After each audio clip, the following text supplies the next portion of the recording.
guys, Lauren here, and I'm going to share just a few cold market tips with you. First of all, the cold market are people that you do not know. We get in contact with people in the cold market through things like advertising, social media marketing, radio advertising. HBA is a magazine that I love. It's a home business advertiser magazine that is all about home businesses. There are many ways to get in touch with the cold market. I'm going to give you a few tips if you are taking this approach and you are interested in communicating with people in the cold market about this business opportunity or about these products. Here are some quick tips you can use to make your efforts more successful. First of all, I want you to know that when you first start out in this industry or in anything, of course, there is a learning curve. When I first started approaching people in the cold market, I was not very smooth. I went through phases, okay? I went through the phase where my first call was I literally forgot my name. I could not communicate. I just went completely silent. And I did this for a while. My mind would go blank. I got nervous. People would answer and I'd hang up. I went through that phase, okay? I also went through a phase where I sounded like a robot, okay? I think I had so many no's. I was just like, hello, this is Lauren, da, da, da, da, da, da. And I just sounded like I wasn't even a human being. I had no emotion. I had no communication skills, I guess, at that point. And that's okay because this is a learning journey. So first of all, if you mess up or you feel like you're not doing so great, that's okay. Okay. This is a journey. Every single time that you put yourself out there, you're actually helping yourself to become better.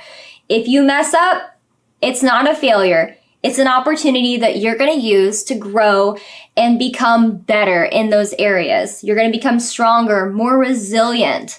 Every experience that you go through, both negative and positive, can be utilized to help you become your full potential. Let's talk about some cold market tips, okay? In the cold market, keep in mind, these are people that do not know you. Okay, so you are actually communicating with them, and it's a blind situation. They don't know too much about you unless you've been in the industry for a while, like myself. When people see me out there on a magazine or on an advertisement or on social media or something that's been shared, they do know about me over time, but this was not the case at the beginning. When I first started in this industry, people didn't know me, So I would call them, hey, this is Lauren, hi, this is Frank, and we would get to know each other. Okay, this is part of the cold market process is you are actually just getting to know more people. You're accumulating this list of people that you're going to have, these contacts. And these cold market contacts that you come in contact with may become eventually considered warm market contacts, which means they're people that you do know. So that's one really cool thing about getting out into the cold market is you're putting yourself out there. You're able to have the opportunity to meet more people. I do definitely recommend trying this avenue of marketing, the cold market avenue. I would not be scared of it because the worst thing that can happen is this person that you don't know and they don't know you is going to tell you no. It's not a personal thing at that point. It's very unpersonal at the beginning as you're getting to know people. So to some people, that's scary. To other people, that's less scary than approaching their warm market. But cold market is a really good market to utilize because there are so many more people out there in the world that you don't know yet. You can use the cold market to get to know them. When you are doing the cold market, you need to remember that they are meeting you for the first time. So there are some tips that I'm going to give you to help you come across correctly to these people on your first impression. First of all, before you start communicating with someone, let's say you're going to call them. And a lot of people do this in network marketing, so I'm going to use this example as a way to reach out. Let's say you're about to call someone. First of all, before you call them, you need to go ahead and get yourself in the right headspace. Okay, you need to make sure that before you call them, you're calm. You need to talk to yourself, and you need to make sure you're not feeling pressured to get this person in. You're not feeling the pressure to make sure that this person says yes. You don't want to have that. You don't want to do what you're doing for a specific result right then. You will have results over time. That's the result you need to focus on. So when you are communicating with each individual, you don't need to worry about this one person saying yes. If they say yes, great. If they say no, that's okay. Okay? There are many people out there that are looking for opportunities every single day. It's just a matter of finding those people. They exist. They are out there. No worries. Okay? So that's your first thing. You need to make sure that you stay calm and collected, because when you feel nervous or you're scared, you're not confident, or maybe you're putting too much pressure, your voice is going to communicate things. There will be cues that will come through across the phone that the other individual will pick up on. When people are nervous, they might tend to talk faster, or maybe they don't take as many breaths in between. They don't have very many pauses. When they are not confident, they're hesitant. There is a difference between, hi, this is Lauren. Is Nancy there? Or, hello? Yeah, this is Lauren. Is Nancy there? Big difference, okay? Now this is key, because if you're nervous about talking to them, they're not going to feel confident in your opportunity. It's just a natural thing. They're going to not feel confident with you. They might feel a little hesitant. Sometimes it'll work. Sometimes people will listen. But sometimes they won't. Sometimes they're just like, nah, I'm not interested.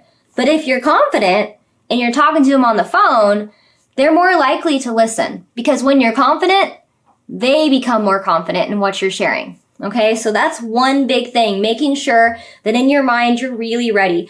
2, you need to make sure that there are not a lot of distractions. If this is something that you're doing for the first time, distractions can easily shake you up at the beginning of your journey, because you are more nervous when you're first starting this. You do struggle with putting yourself out there maybe. Then if you have distractions, maybe you've got children or a dog like I used to have that would whimper a lot. You know, I had to be like, I have to put you in a different area of the house because I can't focus with you whimpering and trying to get my attention. Make sure that you are in a right spot. So that's another thing. You want to make sure that as you're getting yourself established in doing this, that you are able to focus on that. It's going to help you when you're focused on that moment and being in that moment. It's going to be a lot better. Okay, number 3, and this is another really important thing. When you are communicating with people, it's very important right at the beginning to determine if this is a good time. Okay, that's big. A lot of people don't do this. They just think, I'm just going to give them a pitch really fast. I'm not even going to ask them if it's a good time. I'm just going to do it. No. Be patient. Hey, Nancy, this is Lauren. Yeah, I was just actually calling you. You responded to an advertisement and you were interested in learning how to make some more money from home. Is this a good time to touch base with you? Let her say yes or no. If Nancy says yes, go ahead, talk to her. Okay, and what I would do, this is how I always start out a conversation. Okay, that's awesome. Well, Nancy, before we share anything about this opportunity, I would love to learn more about you and what you're looking for in a home-based business, or what are you looking for in a nutritional product. Find out what she's looking for. From the first moment that you guys are communicating, let the other person talk. Listen to them. Ask them about their experiences in network marketing. Ask them about their experiences with nutritional in the nutritional industry. Ask them questions. Then you'll know what type of information that you need to communicate with them. Okay, so I always let the person guide my conversation. I don't guide the conversations. I let them lead. I ask them questions, and that helps me to move with them in the right direction. And every conversation is unique. Every conversation is different. The reason why this is very important in the cold market is because you don't know that person. If you know the person, it could be a little different approach because you already know what they're interested in. In the cold market, you don't. So that is an important step you need to make sure that you utilize. Get to know the person, okay? You're making sure it's a good time. If it's not a good time, hey, no problem. You know, life happens. That's how it is. I would love to connect with you at a better time. Is there a better time and day that I can give you a call back? Sure, this time will work. This is the next rookie mistake that I made. I always said yes. Okay, yes, that sounds great, before I even looked at my schedule. Because I was so excited that I was going to be able to talk to this person at this time. Okay? Big rookie mistake. Because I actually ended up double, triple, quadruple booking myself. I don't even know how many times. And then after I got off the phone call, I would go to write it down and I was like, oh no. Like, I have 4 phone calls at the same time. I can't do that. Okay? So before you say yes, that sounds great, look at your schedule. Okay? That's another, it seems like it's not that big of a step and people would think about that, but that is a common rookie mistake, and I found out I'm not the only one that made that mistake. So then the next phase is, does it work for you? Okay, at some point you're going to be able to give a presentation. And when you do, as long as they're leading that presentation, you'll be able to learn so much about them, and you may actually turn that cold contact into a warm contact. Maybe some of those people that you interact with could become some of your greatest friends. And to be honest with you, I have had that experience. I have had people that I called that I didn't know, and they became some of my closest friends, and I love interacting with them today.